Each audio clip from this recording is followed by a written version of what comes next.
আসসালামু আলাইকুম। Welcome to sweet and সাভরি চ্যানেলে।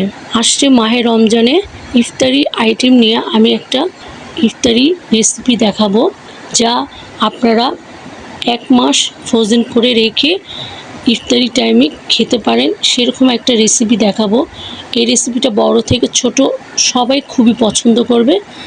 এক টুকরা মাংস হলেই এই রেসিপিটা তৈরি করা যায়।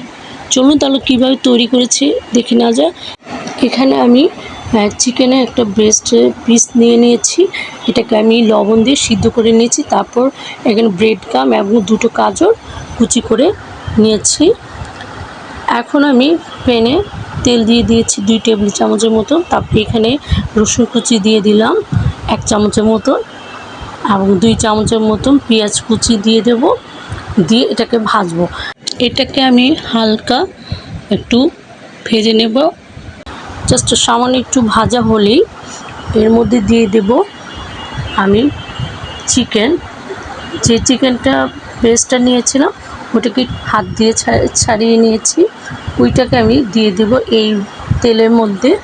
ছুরি মাংসটা দিয়ে দেব, দিয়ে আবার একটু নেড়ে চেড়ে তারপর এর মধ্যে দিয়ে দেব যে গাজরটা কুচি করে রেখেছিলাম ওটাকে দিয়ে দিলাম।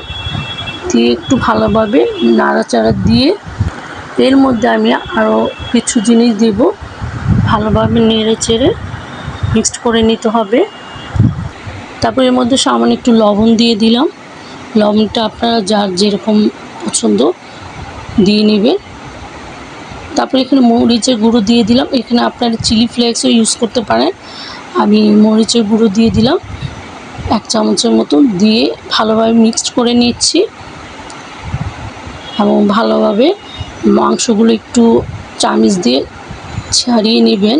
তারপর টমেটো সস দিয়ে দিলাম 1 টেবিল চামচের মতন, দিয়ে ভালোভাবে মিক্সড করে নিচ্ছি। তারপর এর মধ্যে আমি 2 টেবিল চামচের মতন ময়দা দিয়ে দেব। ময়দাটা দিয়ে ভালোভাবে ভাজতে হবে যেন ময়দা গন্ধটা না থাকে। ময়দাটা ভাজা হয়ে গেছে। এখন এর মধ্যে আমি 1 কাপের মতো দুধ দিয়ে দেব, লিকুইড দুধটা দিয়ে ভালোভাবে নাড়তে হবে।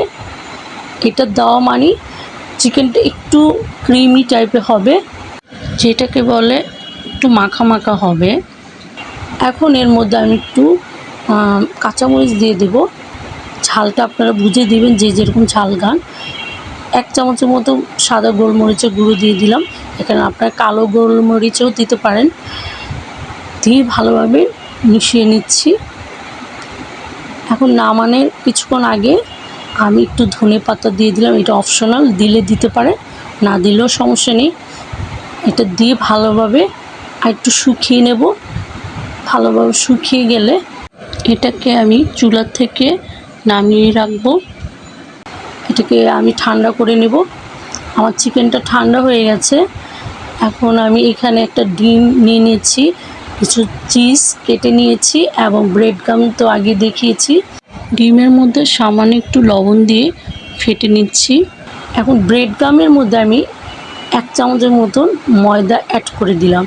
অ্যাড করে ভালোভাবে নেড়ে চেড়ে নিলাম। সামান্য একটু হাতে তেল মাখিয়ে নিলাম যেন হাতের মধ্যে চিকেনটা না লেগে থাকে। একটা চিজ দিয়ে দিলাম। লম্বা একটা শেপ দেব। আপনারা যে যেরকমভাবে পারেন শেপ দিয়ে নেবেন। কেউ গোল দিতে পারেন, কেউ চ্যাপটা, যে যেরকম পারেন দিয়ে নেবেন। তারপর ওইটাকে আমি একটু ডিমে গড়িয়ে নেব। নিয়ে তারপর ব্রেড ক্রাম্বে দিয়ে দেব। এই কাজটা আমি ডবলভাবে করব। ব্রেড ক্রাম্বে গড়িয়ে নিয়ে আবার আমি ডিমে দেব। দিয়ে একটু সাবধানে করতে হবে, ভেঙে যাওয়ার সম্ভাবনা বেশি থাকে। এই জন্য ডাবল কোট দিলে ভাজার টাইমে এটা ভাঙবে না। আবার ব্রেড ক্রাম্বে দিয়ে এটাকে রেখে দিচ্ছি।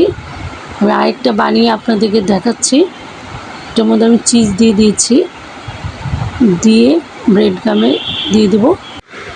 লাস্ট আপনাদের আরেকটা বানিয়ে দেখাচ্ছি। এটা আমি একটু গোল শেপ দিয়েছি। চিকেনের মধ্যে একটা চিজ দিয়ে দিলাম, দিয়ে একটু ডিমে গড়িয়ে নেব। গড়িয়ে ব্রেড ক্রাম্বে দিয়ে দিব। এটা একটা গোল শেপ করেছি, একটা আমি গোল শেপ করেছি এবং লম্বা শেপ করেছি। আমার সবগুলো বানানো হয়ে গেছে। এখন কিভাবে ফ্রোজেন করব সেটা আপনাদেরকে দেখিয়ে দিচ্ছি। এভাবে একটা বক্সের মধ্যে আমি রেখে দেব। প্রথম আমি দিয়ে দিলাম, তারপর আবার একটা টিস্যু দিয়ে দিয়েছি, বা আপনারা যে কোনো পেপার দিতে পারেন, দিয়ে উপর আবার দিয়ে দিলাম। এভাবে রেখে আমি এটার উপর ঢাকনিটা লাগিয়ে ডিপে রেখে দেব। এভাবে করে আপনারা বানিয়ে ডিপে সংগ্রহ করতে পারেন। সারা রোজা মাস আপনারা এভাবে খেতে পারবেন, এবং যখন ইফতারি টাইম হবে তখন জাস্ট 10 থেকে 15 মিনিট আগে নামিয়ে তেলে ভেজে নেবেন। আমি কয়েকটা ভেজে দেখাচ্ছি, ভিতরটা কীরকম হয়েছে আমি একটু ভেজে আপনাদের দেখাচ্ছি। তো একটা একটা করে ভেজে নিলাম।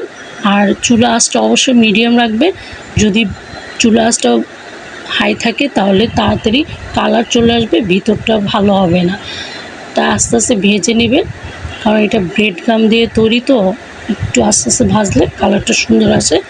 এই বলটা আপনারা বাচ্চাদের টিফিনে, বিকেলে নাস্তা এবং ইফতারিতে এই রেসিপিটা রাখতে পারেন, খুবই মজা। এখন নামিয়ে নিলাম। দেখেন হয়ে গেল আমার চিকেন চিজ বল। সাথে এই সসটাও তৈরি করে নিলাম। খেতে অসম্ভব মজা হয়েছিল।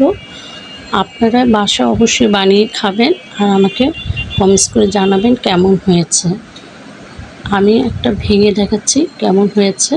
দেখেন কতটা সুন্দর হয়েছে, আর খেতে তো খুবই মজা হয়েছিল।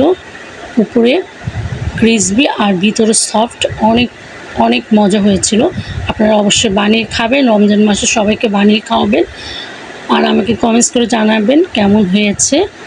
আপনারা এই ভিডিওটা কে কোথা থেকে দেখছেন অবশ্যই সবাই আমাকে লাইক, শেয়ার, কমেন্ট, সাবস্ক্রাইব করবেন। আর এই ভিডিওর ডিসক্রিপশন বক্সে আমার ফেসবুক লিঙ্কটা দেওয়া থাকবে, সেখানে লাইক, শেয়ার, কমেন্টস, ফলো দিয়ে রাখবেন। আজ এই পর্যন্ত। সবাই ভালো থাকেন, সুস্থ থাকেন। আল্লাহ হাফেজ।